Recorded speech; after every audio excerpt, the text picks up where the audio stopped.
Sveiki, Andriau. VGTU studentų atstovybė vykdo projektą Nusirašinėk legaliai, naudok savo smegenis. Ir šiandien norėtume jums užduoti keletas klausimų. Taigi, kokia jūsų nuomonė apie didėjantį nusirašinėjimą, tą akademinį nesąžiningumą ir koks jūsų požiūris į tai? Matyt, lemia ta situacija, jeigu arba terpė yra tokia, kuris sudaro sąlygas tam nusirašinėjimui tiesiog plėtotis, o tai yra tokia bendra ir globali, matyt, problema tiek iš dėstytojų, iš universiteto ir iš studentų pusės. Jeigu taip žiūrėti plačiau, tai vėlgi, kai studentas ateina studijuoti, jis dažniausiai nelabai žino, kiek ir ko jam reikės, ir ta informacija, kuri pateikiama yra, jeigu kokią formą jinai pateikiama ir kas ten yra iš tikrųjų, ne? Kai kalbame apie tą studijų kokybę, dažniausiai studentai supranta ją tik tai po to modulio išklausyti arba po to, reiškia, semestro, kai turėjo kažkokią tai vieną ar kitą dalyką. Labai svarbu yra, kad būtų grįžtamasis ryšys ne tik tai kažkokia tai anketų forma, bet dažniausiai kažkoks tai vaidmuo turėtų galbūt čia ir studentų atstovybės būtų, kad tą studijų kokybę gerintų būtent per grįžtamą ryšį iš studentų, kas konkrečiai tame dalyke nepatiko arba buvo kitaip, nes jeigu dėstytojas skaito iš tų pačių užrašų, kartais pajuokauja ten 30 metų pagal geltonų, tai visi žino ir tos užrašus, ir visi žino ir klausimus atsakymus to pačio, reiškia, egzamino arba ten kažkokio tai testo.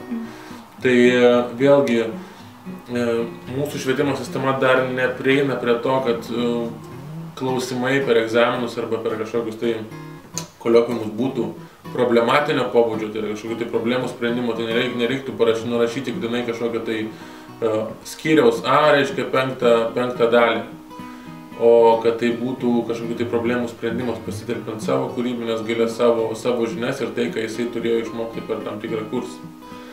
Ir jeigu tos studijos, reiškia, per tas studijas jis galėtų tą informaciją surinkti ir tada tas egzaminas būtų problematinis, problemų kažkokių tai sprendimas, tai ir leistų atsiskleisti jo tiek žiniom, tiek ir kitiem įgūdžiam, ką jisai šiaip žino iš savo išsilavinimo. Ir vėlgi, aš manau, kad tas būtų labai svarbu. Jūs, kaip būdamas personalo atrankos ir paieškos profesionalas, kaip galėtumėte apibūdinti, kokių įgūdžių netenka, būdamas nesąžiningas studentas studijų metu? Čia daug kas juokauja, ar ne, kad gal kažkaip kaip tik gauna kažkokių tai įgūdžių papildomų, ar ne, bet aš manau, kad vėlgi tai labai priklauso nuo to, koks tai yra dalykas, kokios tai yra studijos, nes kartais būna tam tikri dalykai, kurių tas žmogus jaučia, kad jam net nereikės gyvenime, ar ne, o paskui pasirodo, kad galbūt jų reikia. Bet aš manau, kad dažnai netenka galimybės išmokti greitai mokytis. Nes jeigu žmogus tik tai atsišverčia kažkokius tai užrašus ir paskui jam kažkas padiktuoja, tai jisai praranda galimybę išmokti greitai mokytis, ko dažniausiai reikia ir darbo srityje.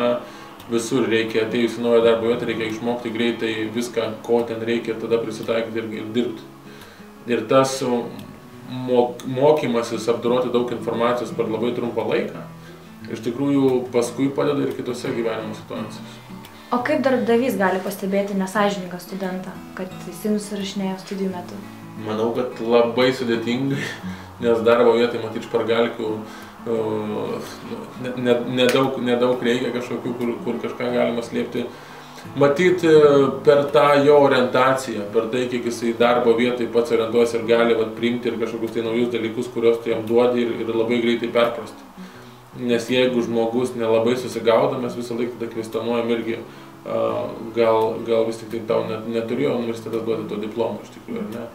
Mes, aišku, dažniausiai jaučiam per ką mes lengviausiai galime vertinti, ar ne, tai mes vertinam užsienio kalbų žinias. Ir tą mes dalyką lengviausiai galim pajausti ir pasakyti, nesvarbu, kokį tam pažymį parašė universitete, bet jis yra neadekvatus, nes jo žinios yra labai prastos. Ir tai gali būti nesvarbu, apie kurią kalbą, anglų, vokiečių, prancūzų, rusų, net ir skandinavų kalbas. Tai šitoj vietoje mes tikrai galim duoti atkirtį bet kuriam universitetui pasakyti, kad jų vertinimo sistema yra per gera.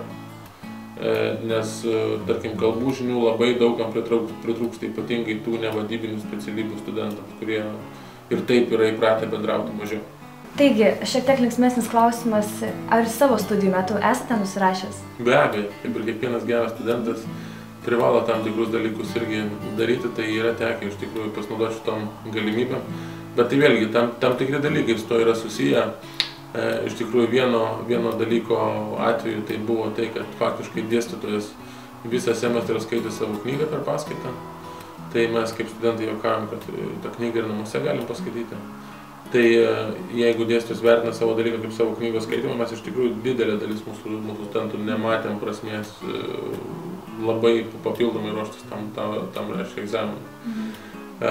Tai iš tikrųjų tų dalykų būna, bet vėlgi, jeigu tai yra kažkoks vienas dalykas, tai viskas ok, bet jeigu žmogus per visą gyvenimą, reiškia visą studijų metu tik tai nusirašinėja, tai ir kolegos paskui studentai irgi mato, kad jisai nelabai vertas ten to dėmesio ir tų vertinimų, kuriuos jis galbūt gauna nesąžiningai.